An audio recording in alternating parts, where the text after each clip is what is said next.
we have these rules in climbing that we learn that keep us safe and alive. Most of the time, we don't understand really why those, we understand why they exist. We don't know into application what happens if we break them. What we're told and we learn through people is that if we break those rules, we'll die. So we don't break them and they keep us alive. So it's usually what we use to keep us safe out there.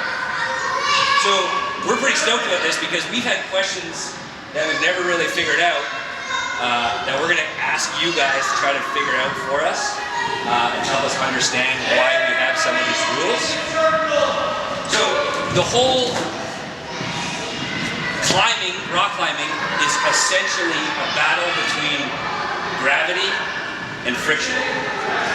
For me to keep myself on the wall, I'm using friction, using force, but I guess I'm going to defer to your teacher, you guys, at any point. I'm spreading the force through friction to the wall.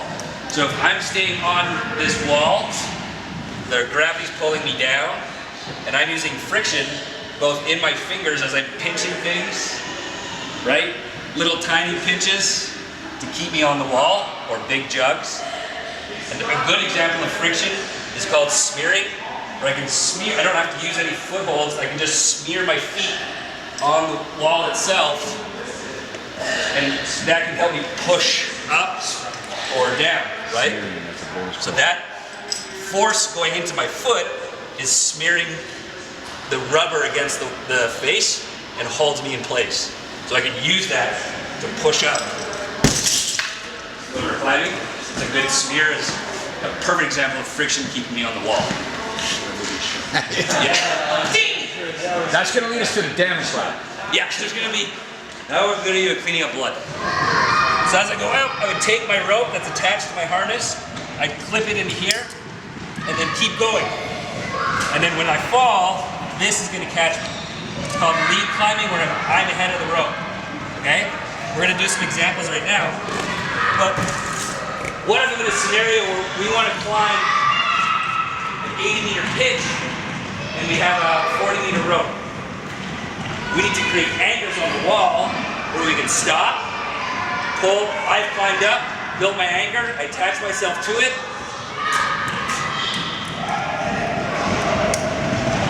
Now attached to the anchor, I can take off my climbing rope.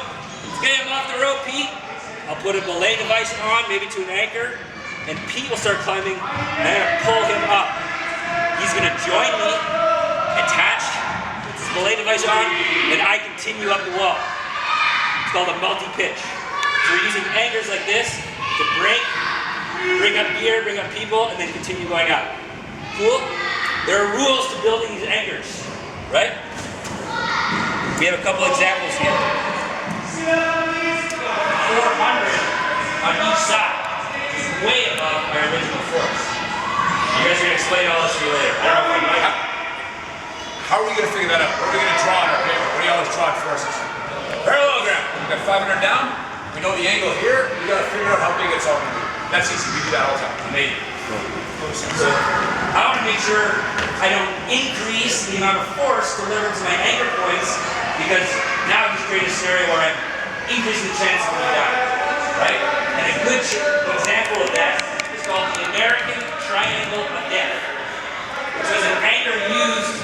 Nice. Yeah, it's got a great name. Maybe it's straight up fresh. This is the American Triangle of Death. Well, yeah, work, force times distance. So these guys keep saying, if you go 10 centimeters, there's the distance we're talking about. And you can figure out how much energy you need to change by because of your potential from the height. Bam, there's your force, right? Melt it. Potential energy equals force times distance. If you fall further distance, correct me if I'm wrong, guys, fall further distance, give you a way bigger force to stop it, right? Right. Of course. Right. So, remember that a little bit? Force times distance changes energy. Work is change energy. Sorry. Yeah, there's momentum too. We'll factor that in. The extension, I think, is when my distance from this point to that point is 2 meters. Right? Yeah, sorry guys, it's not if it breaks, right? It's just he's climbing and he's about to go and clip or whatever, he falls. So we'll look at that right now. Hey, you're gonna love this guy's proportional thinking. He's only climbed 1 meter, and yet his potential energy is gonna double, right? Because he has the potential to fall 2 meters. I have no doubt these guys gotta keep that in mind. You get cocky and you go, I can climb 5 meters. You gotta remember you're gonna fall 10. So that amount of energy, and then the change in the force is gonna go way, way up. So now I'm about 1.5 meters above my last clip. I've skipped this clip. From 1.5 meters up, how far am I going to fall? How far are we going to fall? It's 1.5 meters above, how far can you fall? Right. So ready? Yep. Oh my God. Right? That was close. Yeah. That was unbelievably planned. Near death, but not quite. I tried to run the math on that before. Your head not been in my butt. What clip should I fall from? That was our guess.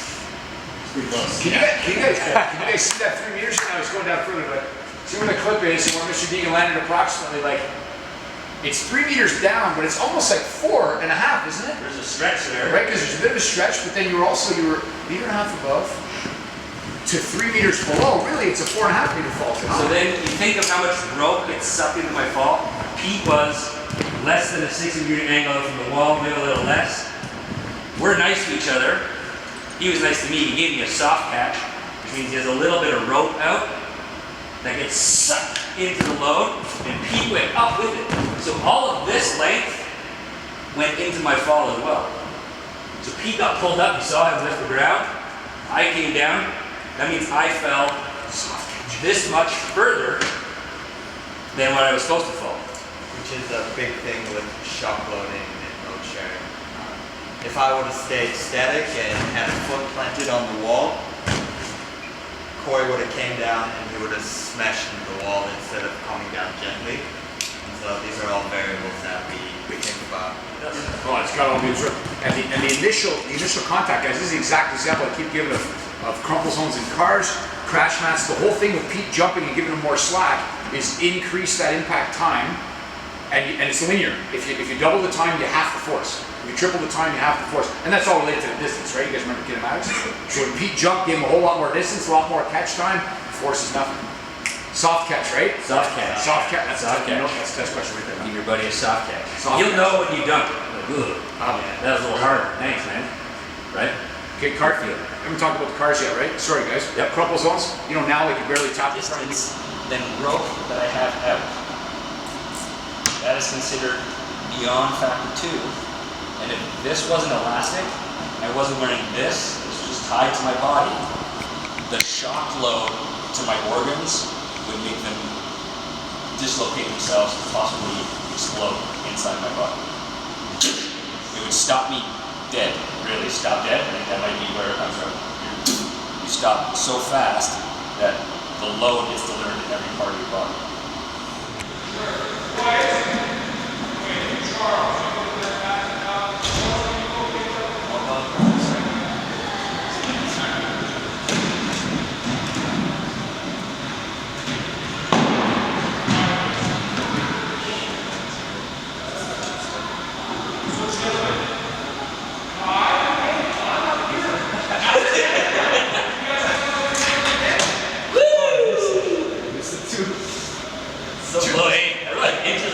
Super well calculated. Yeah, it's perfect. It's brilliant. I don't know the math, you should do. Go with it.